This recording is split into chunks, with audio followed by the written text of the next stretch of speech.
Hey, what's up? This is your boy No More Gang Stalking. This is the year that we need to really fight. We really need to call Congress. We really need to be on our game. This is the year for us. We need to be vigilant. We need to stand up. Like Big Hank said, you need to blow their phones up. Here we go. Mr. Bishop. The gentleman from North Carolina is recognized. I thank the chairman. Mr. Speaker, with great power comes great responsibility. We entrust our Department of Justice, FBI, and intelligence community with great power to keep us safe. And yet, as long as these agencies have existed, they violated Americans' civil rights. Everyday Americans. The security state believes itself to be above the Constitution and the laws passed by Congress. Or perhaps the belief is only tacit. It is aware only of power. Not authority, power. The FBI spied on Frank Sinatra, John Lennon, Dr. Martin Luther King Jr., and Muhammad Ali because they were national security threats. Celebrities, but everyday Americans as to their constitutional rights. The intelligence community abused power to spy on presidential candidates, a sitting president, and members of Congress and their staffs. The FBI continuously coordinated with social media companies to moderate social content, the public square.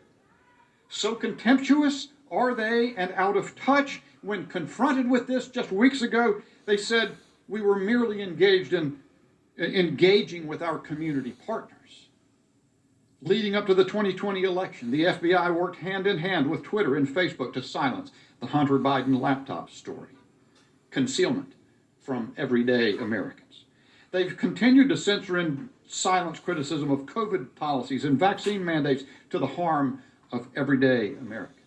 In 2013, the former director of the National Intelligence, James Clapper, lied to Congress about the NSA collecting data on millions of Americans, yet he's escaped a reckoning.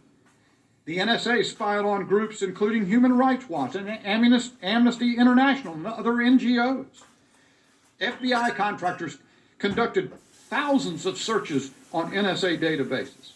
The intelligence community spied on journalists and political opponents in clear violation of the First Amendment. That's not all just illegal. One thing my prostate cancer hasn't changed, this place. We've made some great memories here, and we're making one. It's un-American, and it cannot continue.